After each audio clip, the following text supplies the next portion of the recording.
This is my 2023 BMW G310 GS. Maybe you could call it the G310 GS Adventure.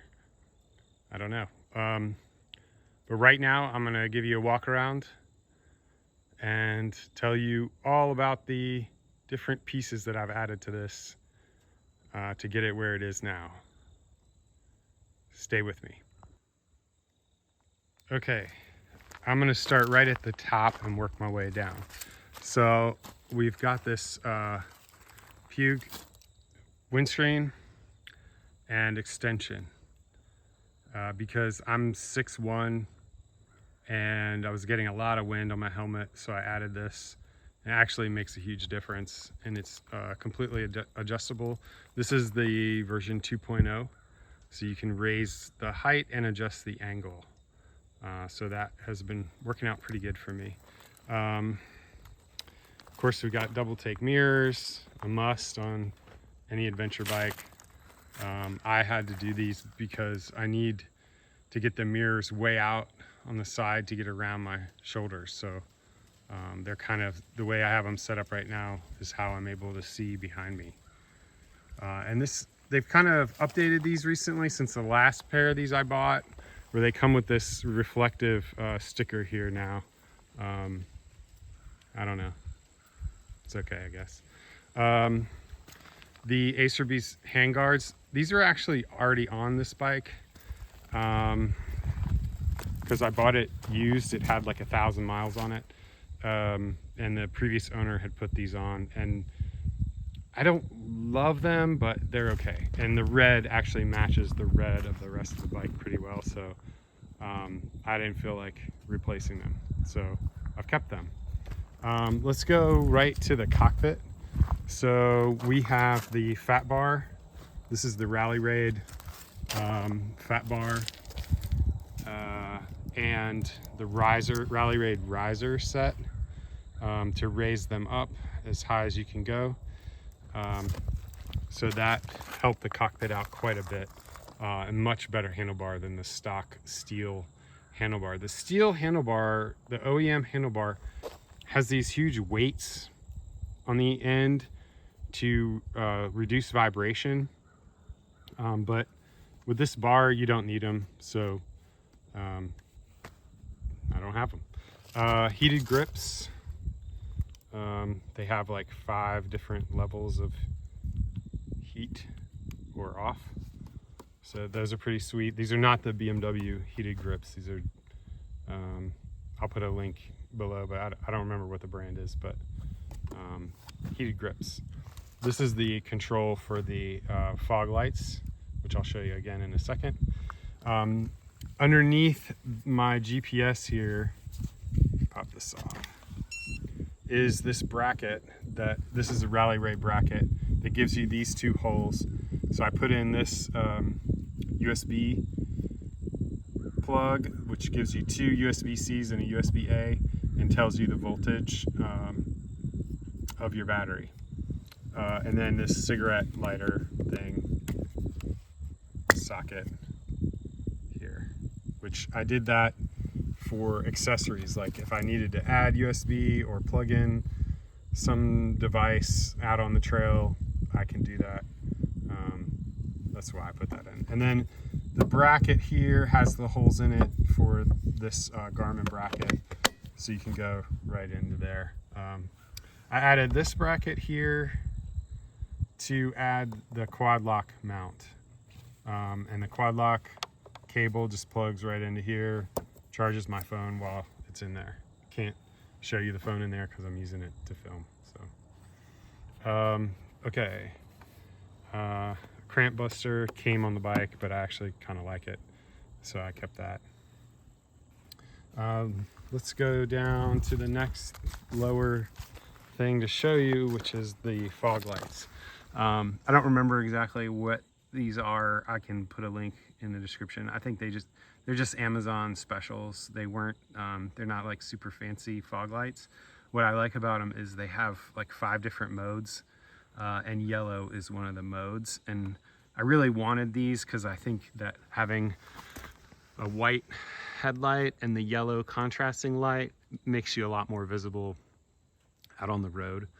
So I got those. Of course, the must-have for every 310 GS enthusiast is the radiator guard. I wanted one that was like the least gaudy as I could find. So I really wanted a plain one, but this was what I could get, so that's what I did. Let's see. Next, we probably need to talk about these crash bars. These are the SRC crash bars, and you can see they go out pretty wide. They have these extra handles on the sides right here that really bump out, and I kind of liked that because when you fall over, it just doesn't let the bike go down as far as if you didn't have that piece. It makes the bike a lot wider, which is sort of, I don't know. Some people might like that, some people might not, but it definitely gives it that GS Adventure kind of look with the wide crash bars. And these are pretty pricey crash bars compared to some of the other ones that are available, but they fit pretty well. The instructions were okay, not great, but I got through it and got them all bolted up.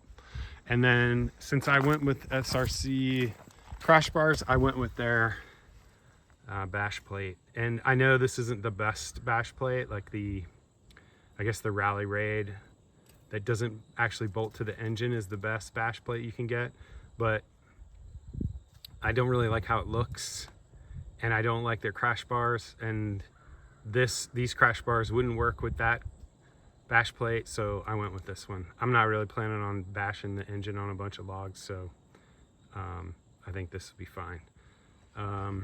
Let's see. Let's keep going down. I suppose the next lowest thing I added is just under here, the Rally Raid plate that goes on this rack that gives you the ability to strap this bag. The Kriega, I think this is the OS 12, I think. But I got a bunch of not parts, but tools in here for fixing a flat, things like that. I could put some water, the things you put in a pack. Okay, moving on. The next thing probably we need to talk about is these pegs. These are the pivot pegs. And what I liked about them is they're really big. So you can see they are like twice as wide as the OEM pegs. What's interesting about them is they pivot, hence the name. So your foot, when you're like modulating the brakes, your foot can pivot forward. When you're working the shifter, your foot can pivot. They still fold up. And they're really high quality. So I recommend those. They're good. I added this little brake extension. It just, when I wear motocross boots when I ride, so it just makes it so even if you can't feel where the pedal is, you're gonna get your foot on it, because it's just, now it's like twice as big as it was before. So that. Let's go around to the other side. Again, pivot peg here and upgraded shift lever. And this is fine. I have it extended as high up as I could to fit my motocross boot under here. I wear a size 13, so I had to do that in order to be able to fit my toe under here. And it works okay, I guess. And that reminds me, I forgot to show you that I changed the levers. These are like eBay CNC milled clutch and brake lever. I'll show you that one and this one. And actually the quality of them is pretty amazing. I was really happy when I opened these up.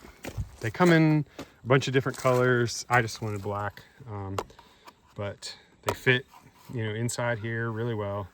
And you can adjust your pull really quickly, just like that. So they are easy to put on, not too expensive, highly recommended. Okay, now I guess let's go to the suspension. So we have the Rally Raid Level 2 suspension here. So what that means is you have this expansion chamber, and then your damping knob here, and you have to modify this cover to get it to fit. So what I had to do over here, you can hardly see it, but I had to cut a notch in this so that I could put this back on once I put this shock on. I'm 225 pounds, so you know the shock was not able to hold me before. The OEM shock would bottom out really easy, so I went ahead and did that. And then I also have the Rally Raid front suspension mod, so replace those guts to improve the front suspension as well. And that really wasn't that hard. If you have average skills, you can handle that job. So yeah, the next thing we should talk about are probably the wheels. So these are not the Rally Raid wheels. These are the VMX wheels. You can find them on eBay. They also sell directly on their website, but I ordered them from eBay. And the reason I did that is because I wanted to go tubeless, and I wanted these spokes on the outside of the rim, the outside edge of the rim, like they do on the big GSs, so that I could go tubeless and not try and seal the spoke holes, you know, in the rim, because I have had bad luck with that in the past on mountain bikes. So I didn't want to do that. So I went with these. I also like the color. The Rally Raid gold rims are actually, they weren't available, and they also are different, like a lighter gold, and this gold matches the gold of the forks like almost perfectly. So I wanted these wheels. So I got those and the Anarchy Wilds because I am going to ride this on, you know, forest service roads and trails. The stock tires are just too slick for me, so I did these tires, and so far I like them.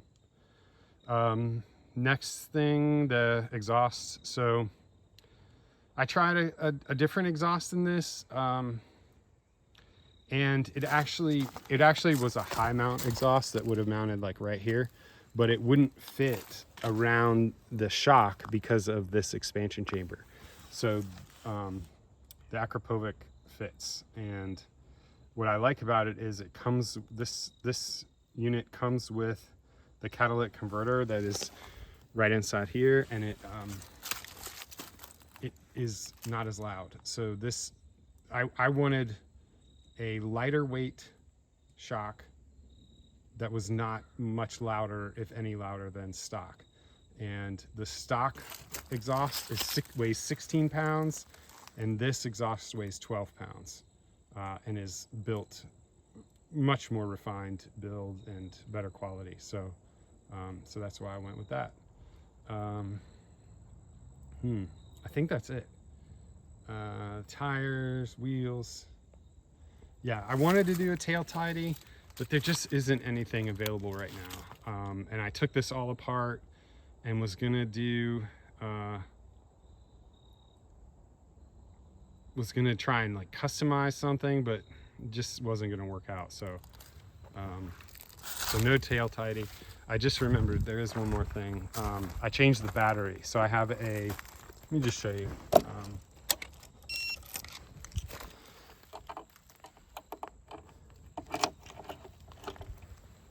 Actually can't do this with one hand.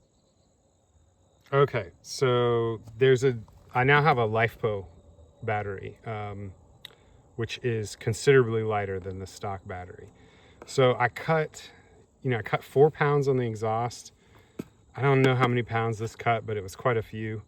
Of course, added some weight back on with the crash bars, but what I wanted to do was go a neutral change in all up weight of the bike. That didn't really happen because the rear wheel and tire is actually a little bit heavier than stock. The front tire is lighter, but the rear is a little heavier. So net, it's, you know, the bike is very similar to the same weight as it was, but some of that weight is a little lower now. But anyway, the battery is much lighter, and it's a direct drop in. I can link you to the battery that I put in.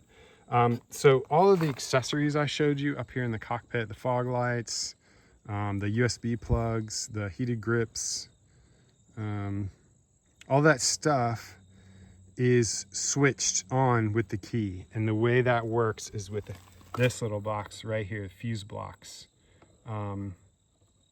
So you wire this up to your battery, and you tap into a wire so that it knows when you turn the bike on, and then it powers on all the other circuits. And inside here are the fuses. So they're all fused. They come on when the bike is on, so they don't drain the battery when you don't have the key on. And this actually worked out pretty well. It was pretty easy to wire this up, and I just tucked everything in this compartment here. So the tools that used to be in here are now, I keep them in this Kriega pack. So that's how I did the wiring. Okay, and that is my 310GS tour of every upgrade I put on it. So you may watch this video and you may say, well, with the money you've spent on all those upgrades, you could have bought a 750 GS or an 800 GS or whatever, you know, fill in the blank. You could have bought whatever. And yes, that's true. I could have bought a much bigger bike for the money that I've spent on this one. But I actually downsized to this bike. I had a Tenere 700 before this, and I felt like it was, I don't know, it was good. It was a great bike, and I actually kind of regret getting rid of it, but it was a little big. It was a little big, and I wanted something lighter weight that I could put on a hitch carrier and carry around in the back of my truck, and I could make it, and it would be easy to maneuver, and lighter weight. With this bike, I can lift the rear wheel up by just pulling on that rack, and I can move the bike around. If I get it stuck in a hole, I can just pick it up. So I wanted something lighter weight. So that's why I switched to this. If I wanted an 800 GS, I would have just bought one. Eventually, I'd like to get a 1250 or a 1300, but I'm just not there right now for the kind of riding I do. I don't do long tracks on road, so you know that doesn't matter to me. So for what I need to do, this is what I wanted. I wanted to trick out a 310 GS, you know, to the max, and I think I did that. And so I'm just going to enjoy it now and see how it goes. And if I decide I want something bigger, I'll just sell it. So anyway, I'll put a list in the description of all the stuff that I talked about. But hopefully, you know, this was helpful to you if you're thinking about tricking out a 310. Hopefully this was helpful. Thanks for watching.